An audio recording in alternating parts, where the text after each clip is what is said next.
Hi welcome to చేతన media. ఇవాళ చాలా ఆనందమైన రోజు. ఎందుకంటే చంద్రబాబు నాయుడు గారి ప్రభుత్వం టైం అప్పుడు ఏదైతే is of doing business ranking అన్నమాట సర్వే కేంద్ర ప్రభుత్వం ఏదైతే చేసిందో 2019 అందులో ఆంధ్రప్రదేశ్ తిరిగి మొదటి స్థానం రావటం అనమాట. 2018లో కూడా ఆంధ్రప్రదేశ్ మొదటి స్థానంలో ఉండింది. అప్పుడు తెలంగాణ రెండో స్థానం, హర్యానా మూడో స్థానంలో ఉండింది. 2019లో ఇప్పుడు ర్యాంకింగ్స్ ఏవైతే రిలీజ్ చేశారో మధ్యాహ్నం ఆంధ్రప్రదేశ్ మొదటి స్థానం, ఉత్తరప్రదేశ్ రెండో స్థానం, తెలంగాణ మూడో స్థానం వచ్చింది.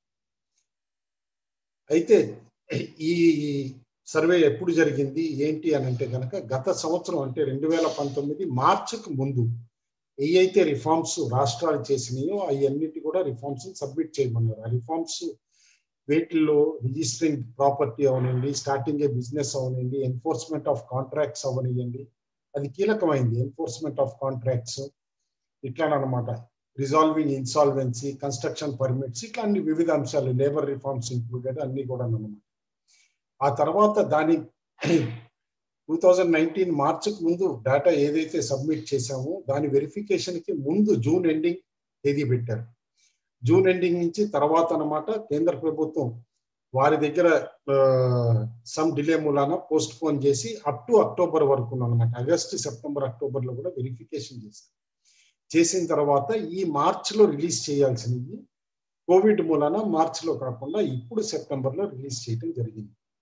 అంటే మొత్తం ఈజ్ ఆఫ్ డూయింగ్ బిజినెస్ 2019లో ఏదైతే అమలు చేశామో ఈజ్ ఆఫ్ డూయింగ్ బిజినెస్ కి రిఫార్మ్స్ అనేవన్నీ అనమాట, ఏదైతే కేంద్ర ప్రభుత్వం అడిగింది కానీ గ్లోబల్ ప్రాక్టీసెస్ కానీ బెస్ట్ ప్రాక్టీసెస్ కానీ ఏవైతే చేయాలో అన్నీ కూడా 2019 జూన్ ముందు చేసేసినవే. 2019 జూన్ తర్వాత గనక కన్సిడరేషన్లోకి తీసుకుని ఉంటే గనక నిజంగా మనం ఫస్ట్ స్థానం కాదు, ఏ 10వ స్థానానికి వెళ్ళిపోయే వాళ్ళము. ఎందుకంటే మనం చూసాం పవర్ పర్చేజ్ అగ్రిమెంట్స్లోనే కాంట్రాక్ట్ ఎన్ఫోర్స్మెంట్ అనేది, అంటే ఒక పాలసీలో సర్టనిటీ లేకుండా ఏదైతే చేసామో ఆ ఒక్క దానితోటే మన ర్యాంకింగ్ మొత్తం కూడా స్లిప్ అయిపోయేది.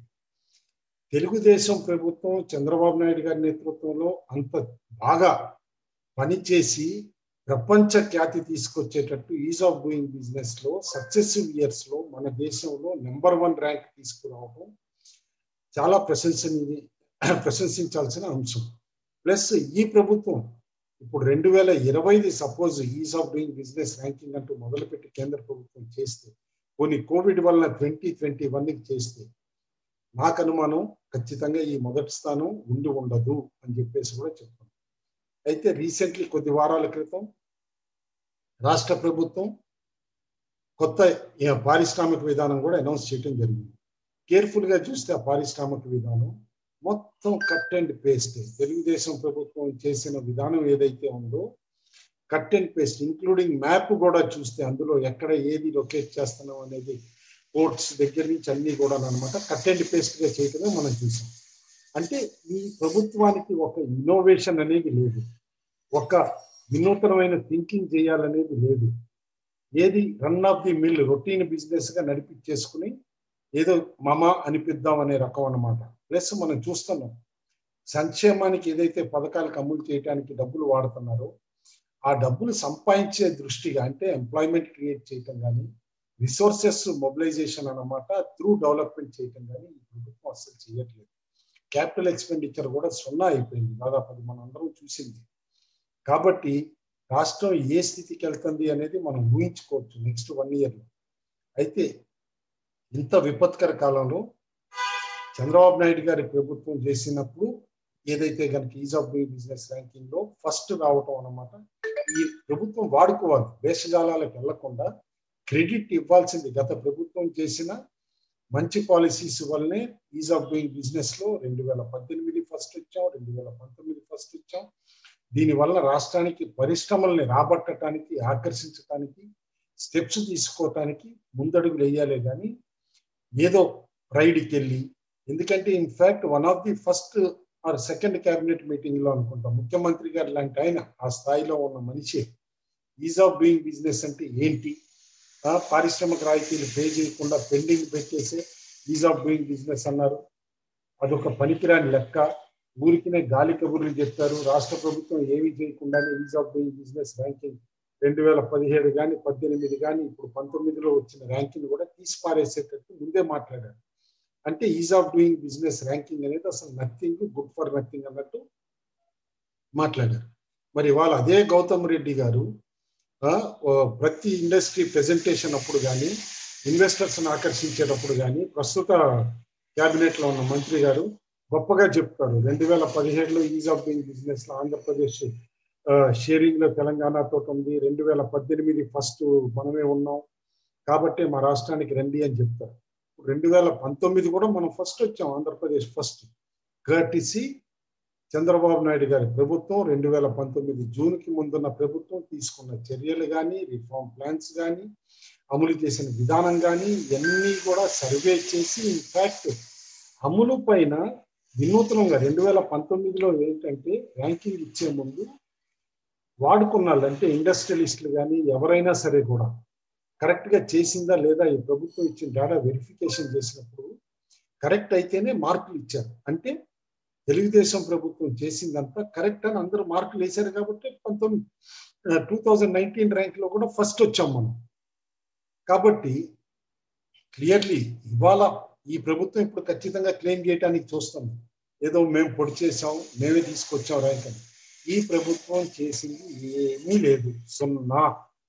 మొత్తం తెలుగుదేశం ప్రభుత్వం చేసిన అమలు విధానం, మార్చికి ముందు చేసిన సబ్మిషన్స్, జూన్కు ముందు లిస్ట్ ఇచ్చిన వెరిఫికేషన్స్, ఆ తర్వాత వెరిఫికేషన్ కూడా ఆగస్టు, సెప్టెంబర్, అక్టోబర్లో కంప్లీట్ చేసి కేంద్ర ప్రభుత్వం అంటే మార్చికి ముందు ఇచ్చిన అన్ని కూడా రిఫార్మ్స్ కరెక్ట్గా చేశారా లేదా అని వెరిఫికేషన్ చేసి ర్యాంకింగ్ డిటర్మిన్ చేశారు.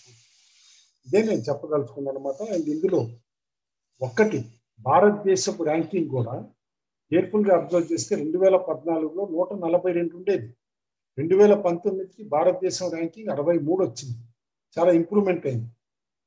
అయితే చాలాసార్లు కేంద్ర ప్రభుత్వం అధికారులు అందరూ కూడా చెప్పారు, ఆంధ్రప్రదేశ్ తీసుకున్న చర్యలు దేశ ర్యాంక్ని ప్రభావితం కూడా చేసినవి, ముందుకు తీసుకురావడానికి చాలా హెల్ప్ చేసినాయి అని చెప్పేసి కూడా చెప్పారు. కాబట్టి మన రాష్ట్రం ఆంధ్రప్రదేశ్ 2014 నుంచి 2019 మధ్యలో ఎంత వేగంగా ఒక ముందుకు వెళ్ళటానికి, ప్రధానంగా అగ్రికల్చర్ స్టేట్ అయినా, వ్యవసాయ ఆధారిత స్టేట్ అయినా సరే, పెట్టుబడులు ఆకర్షించడానికి, ముందుకు తీసుకెళ్ళటానికి తీసుకున్న చర్యలు కానీ, ప్రణాళికలు కానీ అన్నిటికీ అన్నమాట ఇది ఒక ప్రోగ్రెస్ రిపోర్టే. కాబట్టి ఈ ప్రోగ్రెస్ రిపోర్ట్ని బేస్ చేసుకునే ఇవాళ ఉన్న ప్రభుత్వం ఏదైనా చెయ్యాలంటే చెయ్యొచ్చు. కానీ అన్ఫార్చునేట్లీ దీనికి ఆ పొగరుమోతుతనం అనండి, వేరే వర్డ్ నాకు వాడటానికి కూడా రావట్లేదు, దానివల్ల అనమాట ఎంతసేపు తీసి పారేసే దూరంలో మాట్లాడతారే కానీ వీరు చేసింది ఏమీ లేదు. ఇంకొకటి, రాయితీలు పెండింగ్ పెట్టారని ముఖ్యమంత్రి గారి నోటి నుంచే 3 సార్లు 4 సార్లు వచ్చింది. ప్రతిసారి ప్రభుత్వం మారే ముందు పాత రాయితీలు ఎంతో కొంత పెండింగ్ ఉంటాయి, అవి రిలీజ్ అవుతాయి. తెలుగుదేశం ప్రభుత్వం తిరిగి 2019 జూన్ తర్వాత వచ్చుంటే కనుక రాయితీలు రిలీజ్ అయ్యాయి. ఈ ప్రభుత్వం చేసి కొత్తగా చేసింది ఏమి లేదు. 2014లో తెలుగుదేశం ప్రభుత్వం వచ్చిన తర్వాత కూడా 2,900 కోట్ల పైచిలకు పారిశ్రామిక రాయితీలు పెండింగ్ ఉన్నాయి. డిసెంబర్ 2013 వరకు పెండింగ్ అయితే ఏవైతే ఉన్నాయో అన్ని అప్పుడు ప్రభుత్వం రిలీజ్ చేసింది 2014-15 సంవత్సరంలో. అప్పుడు ఆర్థిక శాఖను ఎవరు చూశారండి? ఇదే అజయ్ కల్లాం రెడ్డి గారు చూశారు. ఆయన తెలీదా అప్పుడు కూడా పెండింగ్ రాయితీలు రిలీజ్ చేసింది తెలుగుదేశం ప్రభుత్వం అని? ఏదో ఎప్పుడు పెండింగ్ పెట్టి ఇప్పుడు ఈ ప్రభుత్వమే రిలీజ్ చేసినట్టు, రాయితీలు పెండింగ్ పెట్టాం కాబట్టి ఈజ్ ఆఫ్ డూయింగ్ బిజినెస్ లేదు ఈ రాష్ట్రంలో, మేమే ఏదో is of doing business create చేస్తున్నాం అన్నట్టు విమర్శలు కూడా చేయటం మొదలు పెట్టారు ఈ రాష్ట్రం.